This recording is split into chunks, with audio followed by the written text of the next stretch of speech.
Hello, Catmates!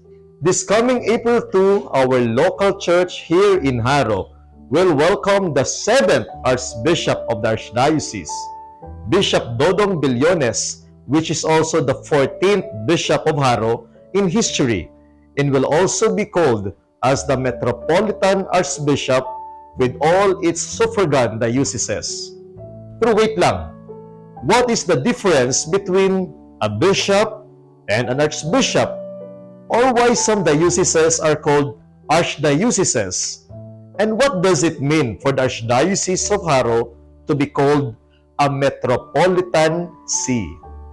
All these things and facts and other details as we welcome back Bishop Dodong as the new Archbishop of Haro. This is Father RJ from JSCAT, and welcome as we continue to simplify catechesis by making it cat short.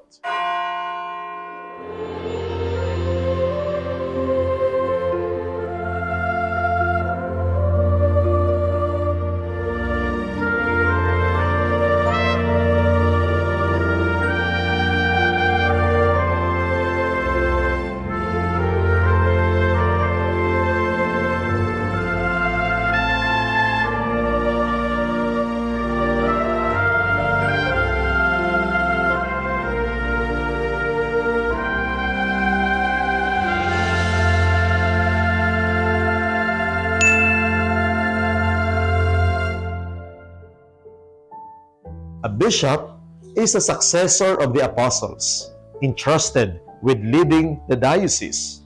He teaches, sanctifies, and governs. According to the Catechism of the Catholic Church, or CCC, number 888, bishops continue the mission of the apostles by proclaiming the gospel and overseeing the administration of the sacraments. Apang, kung may obispo, nga may ara pagid nga ginatawag arsobispo. Si Bishop Dodong Billones anay ginatawag Bishop Dodong nga asugod sa Abril 2. Siya pagatawgon na nga Archbishop Dodong.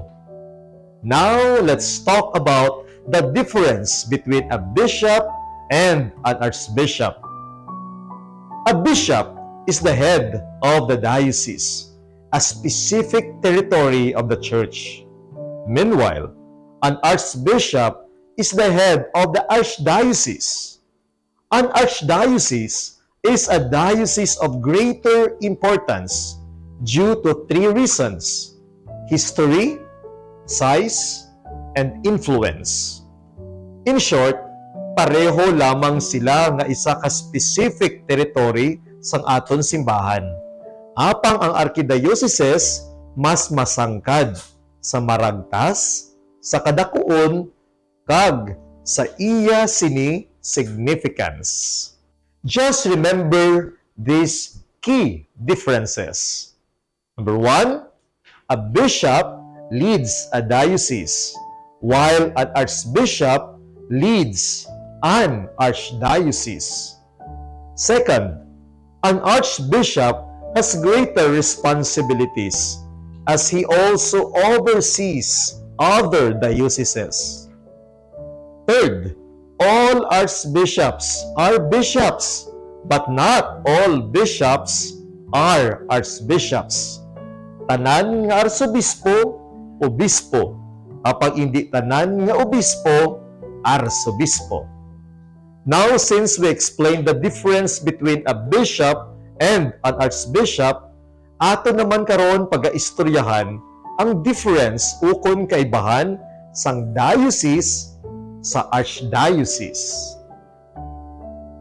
A diocese is a portion of the church led by a bishop responsible for the spiritual needs of the faithful in that particular area.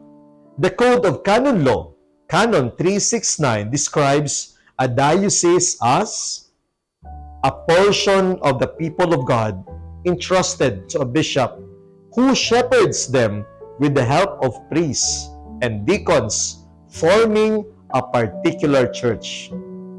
But what about an archdiocese? An archdiocese is a diocese with special importance. Ang iya sini-importansya posible sa tatlo ka rason. Maragtason o kon historical evidence, kadakuon o kon size and population, kag sentro sang rehiyon o kon leadership of the place in the region. Katulad sang sining mga halimbawa, Archdiocese of Manila, Archdiocese of Cebu, Archdiocese of Nueva Cáceres sang Bicol Region, Archdiocese of Nueva Segovia sang Ilocos Region, kag Archdiocese of Haro. Karon bilang Arsobispo siyang Haro, si Archbishop Dodong pagatawgon man nga Metropolitan Archbishop. Ano naman ang kahulugan sang Metropolitan Archbishop?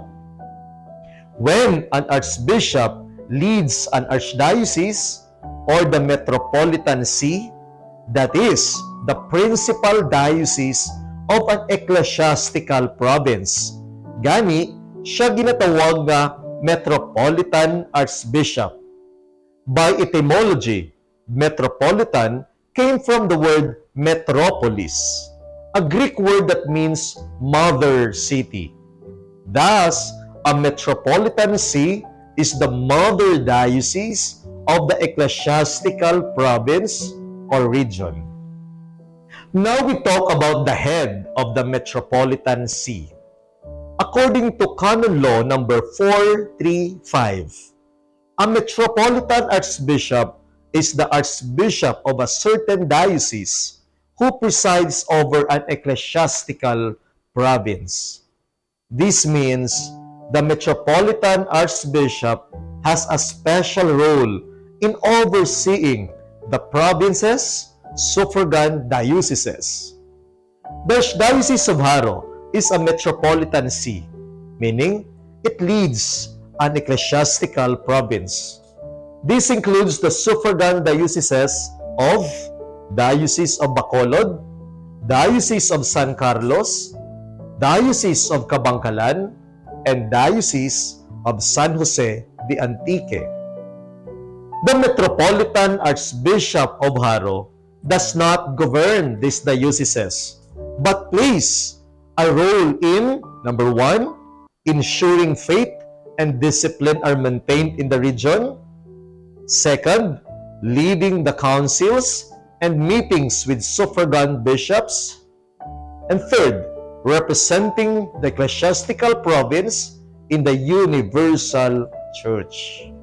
Gani sa kabukusan, ini ang summary. A bishop leads a diocese. An archbishop leads an archdiocese, which is more prominent.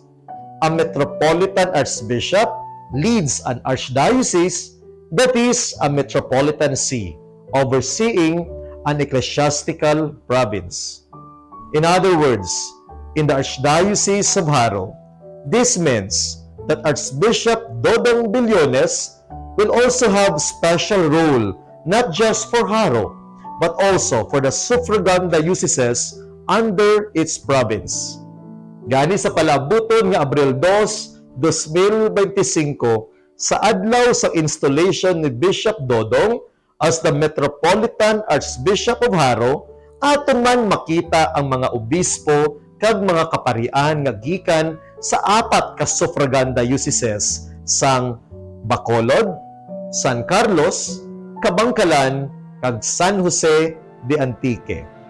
Truly, this is a celebration not just of the local church of Haro, but of the ecclesiastical province and region, as well as Bishop Dodong bears his motto for the region, Lord, you know everything.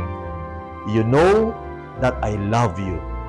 John chapter 21, verse 17. And this is Father RJ from JSCAT, and together as one local church of Haro with the suffragan dioceses of the ecclesiastical province, we welcome Bishop Dodong. Kilitanay naman kita on our next episodes as we continue to simplify catechesis by making it short.